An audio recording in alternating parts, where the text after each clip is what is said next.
Hi guys, this is Somojit Bonik and welcome to another new video from this channel biometric Bonik. तो guys, आज की इस video में हम लोग एक्सक्लूसिवली डिस्कस करेंगे कि ऑल इंडिया का कट ऑफ क्या जाना चाहिए इन नीट 2023। तो after a long long research मैंने बहुत सारे जूनियर्स के साथ डिस्कस करके यहाँ पर एक प्रेडिक्शन टाइप का निकाला है कि कितना कट ऑफ जा सकता है and total analysis of the paper of NEET 2023। यहाँ पर हम लोग सेपरेटली डिस्कस करेंगे what is the analysis of physics, chemistry and zoology and botany एंड उसके बाद डिटरमाइन करेंगे कि कट ऑफ कितना होना चाहिए। तो चलिए without any further introduction let's start the video. And obviously guys, हमारा काउंसलिंग सर्विस बहुत जल्दी ओपन होने वाला है, जहाँ पर हम लोग बहुत चीपेस्ट कॉस्ट में आपको एंटायर काउंसलिंग सर्विस प्रोवाइड करेंगे in all India quota and state quota. Domicile कैसा चाहिए, कौन सा डोमिसाइल आपके लिए करेक्ट होगा, आपका अरेंजमेंट क्या होगा कॉलेज से जाने के लिए, आपका चॉइस फिलिंग क्या होगा, चॉइस फिलिंग के डेट्स कैसे होंगे एंड इन सब चीज़ को लेकर हम आपको टाइम टू टाइम अपडेट देते रहेंगे एंड इन्फॉर्मेशन देते रहेंगे इन दिस काउंसलिंग सर्विस। तो ऑब्वियसली गाइस, अगर आपको ये काउंसलिंग सर्विस परस्यू करना है तो ऑब्वियसली नीचे दिए गए हुए लिंक पर आप लोग गूगल फॉर्म फिल कर दीजिए। तो चलिए without any further introduction let's start the video with biometric with Boniuk. तो पहले ही हमें कुछ चीज़ को डिटरमाइन करना पड़ेगा कि कट ऑफ डिटरमाइनिंग फैक्टर्स क्या क्या होते हैं। तो कट ऑफ डिटरमाइनिंग एक चीज़ पहले ही बोल देना चाहता हूँ, मेरा लास्ट मोलर टीथ एक्सट्रैक्शन हुआ है, इसलिए मैं थोड़ा सा मतलब इधर उधर हो जा सकता है कभी भी मेरा स्पीच, ठीक है। तो प्लीज़ गाइज डोंट माइंड, क्योंकि 2-3 दिन पहले ही किया है एंड अभी तक पेन गया नहीं है। तो पहले जो डिटरमाइनिंग फैक्टर के अंदर पड़ते हैं that is a physics and chemistry question paper. Bio का क्वेश्चन जो भी हो, आप सभी लोग जानते हो बायो कवर हो ही जाता है, लेकिन फिजिक्स एंड केमिस्ट्री कितना लेंदी हुआ है, कितना कैलकुलेटिव प्रॉब्लम्स है, कैलकुलेटिव फॉर्मुलेशन है उस क्वेश्चन पेपर में, ये चीज़ मैटर करता है। एग्जाम प्रेशर, एग्जामिनेशन हॉल में एक स्टूडेंट्स के ऊपर कितना प्रेशर पड़ता है, एक स्टूडेंट एक ईजी सा क्वेश्चन को कैसे वेल ऑर्गेनाइज्ड वे में सॉल्व कर सकते हैं, ये भी मैटर करता है कि उस स्टूडेंट का कट ऑफ के ऊपर मार्क्स आएगा या ना आएगा इस चीज़ में, ठीक है। इसके बाद कॉलेज का सीट इंक्रीज़ होता है या नहीं, जैसे वेस्ट बंगाल में इस साल बहुत से सीट्स इंक्रीज़ होने वाले हैं, ऑल इंडिया कोटा में भी बहुत से सीट्स इंक्रीज़ होने वाले हैं, तो इसका भी एक इम्पैक्ट पड़ता है ऑन योर कट ऑफ। इसके बाद आता है लेंदी ऑफ बायोलॉजी पेपर। ये एक सिंपल सा कॉन्सेप्ट मैं आपको समझाना चाहता हूँ। अगर बायो का पेपर लेंदी होता है तो बायो का पेपर अगर लेंदी होता है तो आपको ज़्यादा टाइम लगेगा। ऑब्वियसली बायो का पेपर लेंदी हुआ, आपको ज़्यादा टाइम लग गया एंड इस टाइम को कंज्यूम करने के लिए आपने फिजिक्स का टाइम घटा दिया, तो फिजिक्स में मार्क्स कम आ गए। ये एक कॉमन सा फैक्टर होता है जो कट ऑफ डिटरमाइन कर सकता है।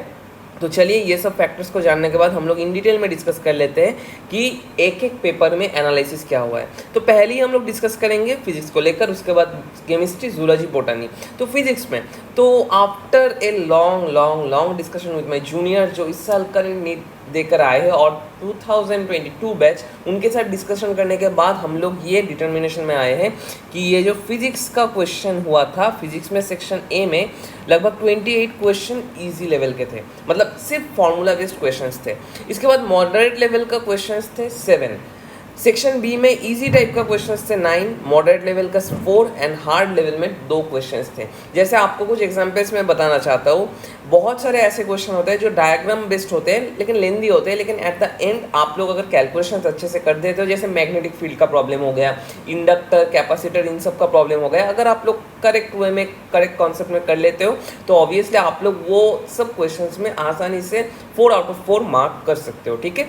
तो यहाँ पर फिजिक्स में मुझे जो लगता है कि टोटल 35 क्वेश्चंस को हम लोग अप्रोच आसानी से कर सकते थे एंड टोटल 35 क्वेश्चंस को हम लोग अगर आसानी से अप्रोच कर सकते हैं, ऑब्वियसली मैं ये ऑल इंडिया कोटा के बारे में ही बता रहा हूँ, तो 4 मार्क्स को अगर हम लोग मल्टीप्लाई कर देते तो 140 मार्क्स आसानी से आप लोग उठा सकते हो इन फिजिक्स, जिनका प्रिपरेशन अच्छा हुआ है। ऑब्वियसली मैं ये मेंशन बार बार कर रहा हूँ, ठीक है।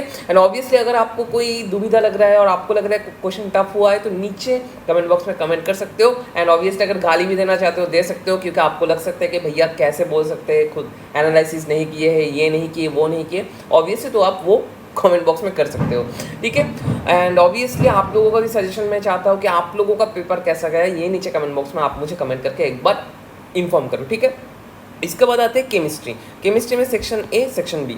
सेक्शन ए में इजी क्वेश्चंस आए थे 26 क्वेश्चन, जैसे calculative questions, one liner questions बहुत सारे आए थे। इवन मैं भी रिकॉल कर पा रहा था कि this questions I already prepared in my preparation time. इसके बाद मिड मतलब मॉडरेट लेवल का क्वेश्चंस आया था 9। सेक्शन बी में इजी लेवल का क्वेश्चंस आए थे 8, मॉडरेट लेवल के काइंड ऑफ आए थे 7।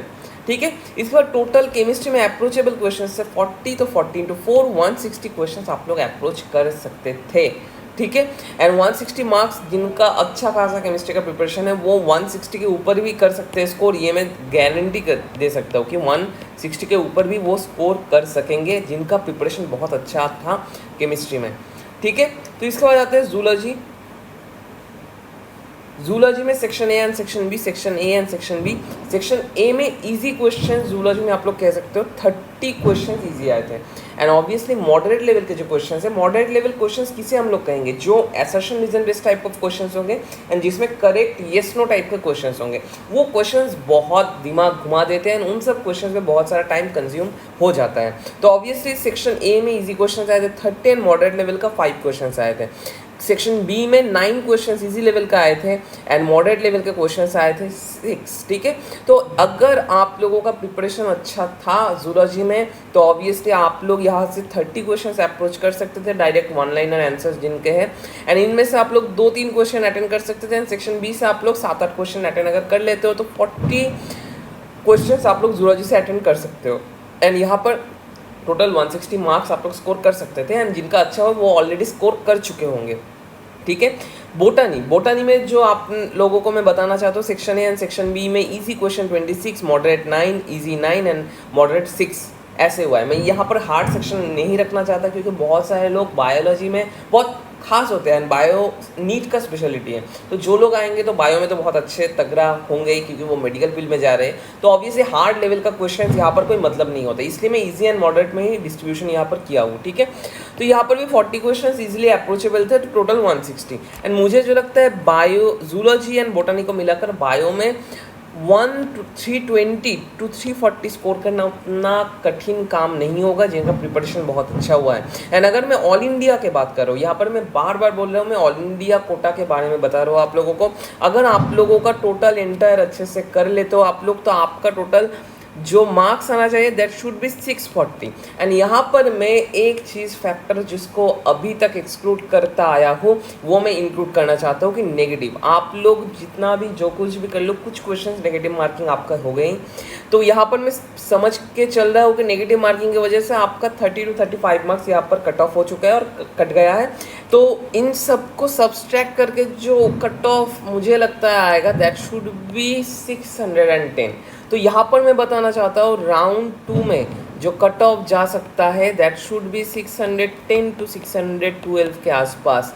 एंड अगर आप लोग मॉपअप के बात करो, मॉपअप में जो कट ऑफ आपका जाना चाहिए दैट शुड बी अराउंड 608, ठीक है। मतलब यहाँ पर मैं 2 फैक्टर को इंक्लूड कर रहा हूँ कि इस बार ऑल इंडिया कोटा में बहुत सारे सीट्स इंक्लूड होने वाले हैं।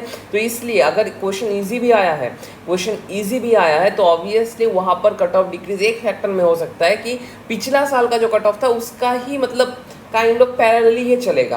लेकिन और एक फैक्टर मैं यहाँ पर इंक्लूड करना चाहता हूँ, यहाँ पर बायो का क्वेश्चन लेंदी हुआ था इस साल मुझे जो लगा कि बायो का क्वेश्चन बहुत ही लेंदी हो चुका है। एनसीईआरटी बेस्ड है लेकिन लेंदी हुआ है, इसलिए बहुत सारे लोगों का फिजिक्स एंड केमिस्ट्री में थोड़ा सा खराब होने का चांस है। तो ऑब्वियसली अगर आपको ऑल इंडिया कोटा में सीट एश्योर करना है तो 610 to 612 अगर आपका मार्क्स है तो ऑब्वियसली आप लोग एश्योर कर सकते हो। एंड अगर आपका मार्क्स 608 607 है तो ऑब्वियसली मॉपअप तक आप लोगों का ऑल इंडिया कोटा के थ्रू हो सकता है।